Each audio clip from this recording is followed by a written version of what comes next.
Hello, guys and gals.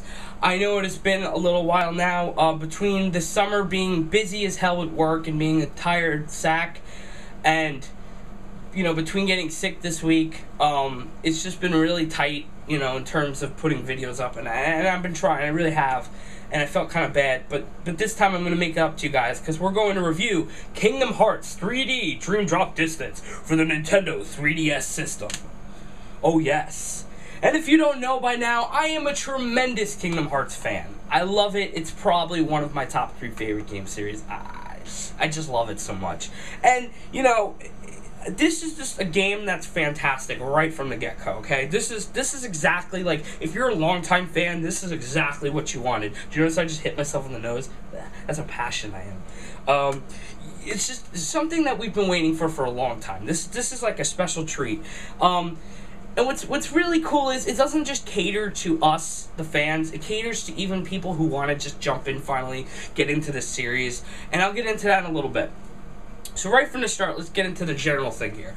The storyline of Kingdom Hearts has gotten all kinds of complex and crazy confusing. You can argue about this all day if you want, but let's be honest here. To a casual fan, to somebody who wants to get into the series, it's a very confusing thing. And even for some of us, it's hard to remember everything. Nobody's perfect, right? So, interestingly enough, they introduced this system called Chronicles, which you can unlock in the game, and basically you can read through every single game that they've made, which is really cool for new players. Now, I'm not gonna lie, I would always recommend you play them, you get more out of it, but hey, you know what, man, that's pretty solid. So the story goes a little bit like this. So this is the first game that's going to be after Kingdom Hearts 2. And basically Sora and Riku, after the events of 2, now have to go on their Mark of Mastery tests to basically become Keyblade Masters. Yes, I know what you're thinking. Well, wait a second. Didn't Sora just go through all of these different worlds and unlock all these different keyholes and make friends with everybody and save the day like a bunch of times? Yeah, but it doesn't matter in the end because he wasn't technically a Keyblade Master. I don't write this stuff, folks. And, it's cool because now they need to become Keyblade Masters in order to be prepared for Master Xehanort's return. And Master Xehanort is essentially the big villain of this whole entire series that's been talked about for a long time and basically planned up until this point. And, it's just all of these things leading up into that inevitable fight in Kingdom Hearts 3, most likely. And what's really cool is, basically, the way that this game works is you're inside a dream, a universe of dream worlds, if you will. A dream universe, if you will. And all of these worlds have been asleep, essentially, and you have to go and wake them up. But then there's this whole kind of Inception kind of concept. Well, what if these worlds are real? What if this isn't a dream? What if, all these different elements get thrown in and then tossed around a lot in this game. And it really makes you wonder, like, what is going on? And it's interesting. So, basically, you can play as Sora or Riku, and basically both sides of the stories are completely different. They may be in the same world, but they're not in the same areas all the time. There's differences in both of them. So it's almost like they're doing like a parallel universe kind of thing, but it's the same thing at the same time. It's just a lot of craziness. And what's really interesting is, rather than fighting with party members or Disney characters, you fight with these things called Dream Eaters, which is essentially like their take on a Pokemon kind of thing. So basically, you get all kinds of creatures, you get recipes, you build them. The more you use them and attack and do all kinds of special moves with them, because you can do special moves, the more things you can get for like a talent-like tree and gain new abilities for your characters and all kinds of perks and stuff. And what's really cool is, so like Sora is usually teaming up with the Dream Eaters themselves and doing moves together, whereas Riku absorbs them all and becomes like a stronger kind of being. So it's interesting to see how the both of them differentiate. They definitely both feel different in terms of fighting. Move wise, maybe it's kind of the same, but everything else is definitely a difference. It would be hard to lie to you and say that they're the same because they're not. So yeah, it's just really interesting. Now, what's really cool about the Dream Eater system is anything that you unlock, you can obtain for your other characters. So, like, say I got a heal spell for Sora. Well, Riku's gonna get that too. But what's really cool is put your Dream Eater in the third. You'll have 2 Dream Eaters with you and 1 in the 3rd slot. And if I'm not mistaken, I believe the 3rd slot Dream Eater will get a free experience, and I believe those perks and such go to the other character. I'm not too certain about this system, so I'm sorry if I got something wrong, but that's just how I saw it. But it's a very cool system. I enjoyed it. At first, it's kind of like, ah, man, is this, dare I say, you know, some kind of a gimmick? I hate that word. But, no, you know, it honestly works with this game. You get used to it, you enjoy it, and damn it, those little Dream Eaters are so cute. The other thing that's a lot of fun is you get to play with them, and you get to basically make them happier, to gain more experience. You get mini games. There's a whole bunch. It's very time-consuming, but at the same time, it's worth it if you want to get the abilities faster and you want to be a badass by the end of the game. So, yeah. That's really cool. So what's interesting is you go from all these different worlds, from everything from Hunchback of Notre Dame, Hunchback of Notre Dame? I'm saying Dame. Basically, you know, very long overdue world in my opinion. You go from that to like Tron Legacy. God, man, brain fart. This is from all the congestion, folks. Tron Legacy, and then you have a whole bunch of Mickey worlds. You got a whole bunch of really cool stuff. You go from like Three Musketeers, Fantasia, and there's something else I'm forgetting. But yeah, you get the idea. The worlds are so damn good. For a handheld game, I don't know about you, but sometimes I don't expect the most because you can only put so much into a handheld title as opposed to a console game. But my god, man, some of the best worlds they've ever designed. You know, here and there, some of the stories for both characters, some of them don't make sense, or the dialogue's very brief and to the point. I understand why they did it, so it's not the biggest complaint I have. But my god, like, I would be lying to you if I didn't say that Fantasia is one of the best worlds they've ever made. Period. They turned down the music in Fantasia so you can hear orchestrated music from the films, and you go through every, like, piece of the movie. It's amazing. The 3D's alright. It's not that bad. It's used in some cases. At least I thought some cases it was used good, and some I didn't really play with that much. But it's not bad use of 3D. It's pretty good. It's okay. But yeah, preferably I would play with 2D and then put it on in some scenes and stuff. Voice acting is top notch. Haley Joel Osment really brings it to Sora. David Gallagher really brings it to Riku, and I had a conversation with some of my online friends, and I think for the first time ever, it really feels like an organic dialogue, if you will. It doesn't feel like they're just like, oh man, heartless, nobody guys, stop, I'll say, no, it like feels like, you know, there's like a flow. It feels like they're naturally in the world, and everything they say is believable, and they even break the wall, you know, the fourth wall a couple times. They even crack jokes about themselves. There's just a lot more personality. Like, we finally feel like, you know, this is just a real world, and it's not just, you know, yeah, a game, you know? It's really cool. And I really like that about this game. Everybody stepped it up. Disney always does great with the voice acting, but I think they really stepped it up in this game in particular. Yeah, I mean, it's a fantastic game. Really no complaints. I don't think I discussed the combat system well enough. So the combat system in this game is very similar to Kingdom Hearts 1 and 2, which is awesome. It's like tiles, and like I said, you unlock some abilities from your Dream Eaters, and it's just very simplistic and straight to the point. Please keep this for Kingdom Hearts 3. Don't make it complex. They've tried so many systems, and some of them are cool and some of them are eh. Just keep this, you know, and that's it. Please, I'm begging you. It's great, honestly. Yeah, you know, it's just a very, very interesting game.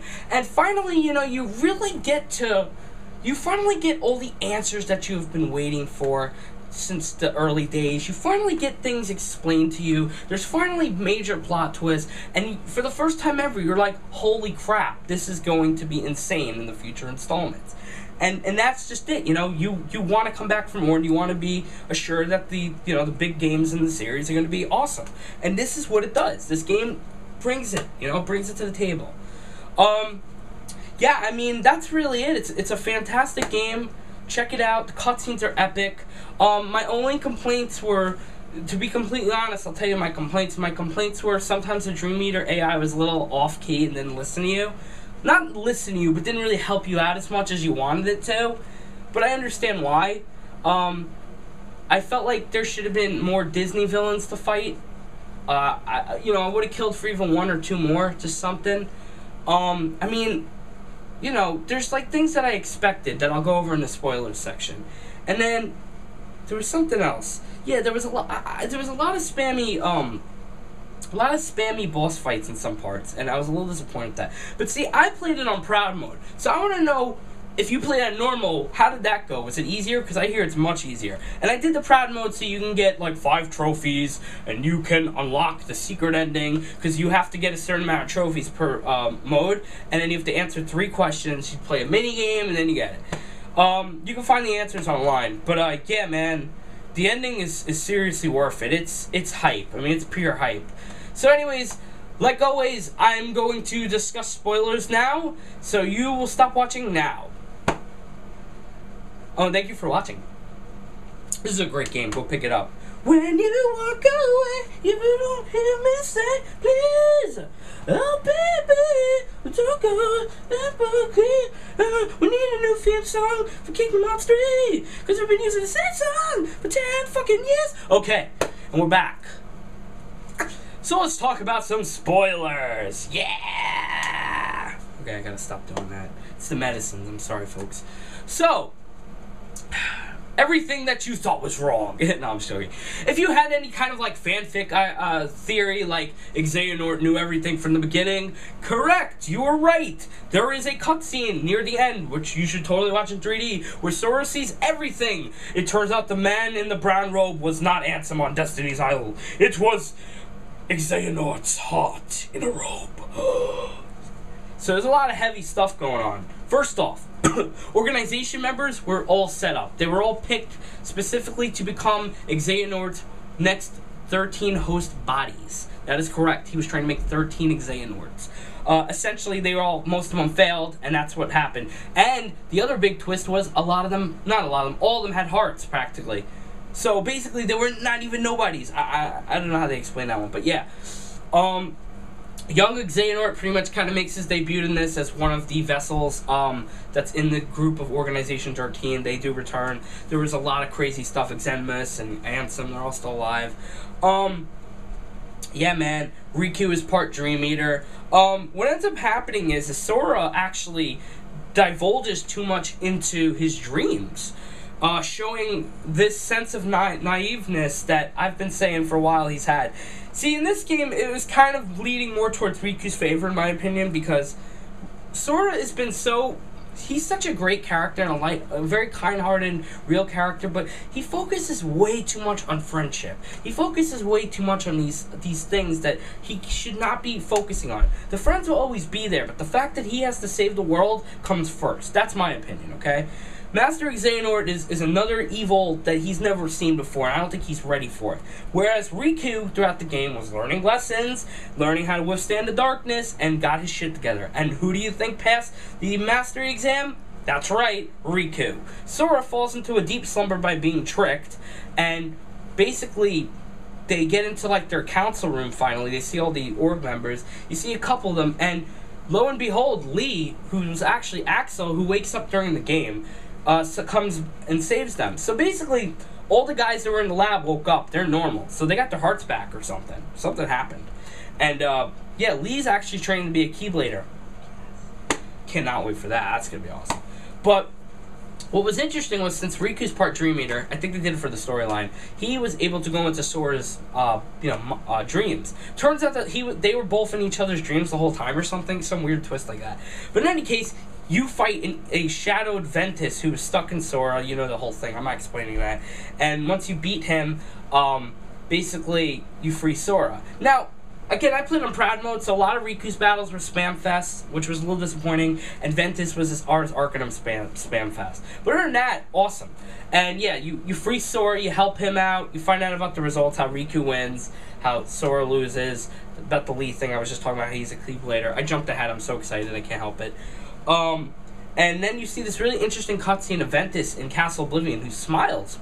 And you see a scene of Aqua in the, the Realm of Eternal Darkness or something. So that's going to be interesting, too. But yeah, Sora goes on a path of, I guess, acknowledgement to learn. It's about damn time. And Riku, yeah, he goes. But the secret ending that you unlock, the secret ending is, they don't show who it is, but Riku's asked to bring somebody there. And then when they're like, oh my god, it's you, Jens, it's like you've learned, you've held a Keyblade before, you've welded one, yada yada yada. Times are tough, we need, another person. And then it's shown to be Kairi. So that's gonna be interesting. So now you have Kairi. Now, during the game, Xehanort discusses that there's going to be 13 darknesses. Stay with me, folks. 13 darknesses and 7 lights, right? So you have the 13 guys. Some of them are clones. Some of them are revealed to be like young Xehanort, Eximus, Ansem, and Isa, who was initially Saïx. That's a whole nother thing. Lee invades the room and, like, they see each other. Lee actually says something really badass to Xehanort, which is really cool. But anyways, so yeah, basically, they're going to have this whole meet down where there's going to be 7 good guys and 13 bad guys. Xehanort literally plotted everything from the beginning to where all of the guys throughout time, all of his clones or his posse would show up. And it's pretty crazy. So eventually they're going to return. It's going to happen. Sora hasn't technically met Xehanort yet either. And I think, I forgot to mention this, Braig is actually part of Xehanort too. So that's pretty wild. So basically, Xehanort really fucked with them from the beginning. And there's a lot of stuff that's going to go down. And hopefully by KH3, they're going to get Aqua and Ventus at least back. Maybe Terra. And they're going to have all the Keybladers against them. So it's going to get very interesting. Shit's about to get real. And I am so excited I can't even put it into words. I'm sorry how scrambled that was. It's just how it is. It's a lot of stuff at once. And yeah. Awesome game. Pick it up. Check it out. And enjoy. And, yeah. Have a good one, guys. You're giving me too many things.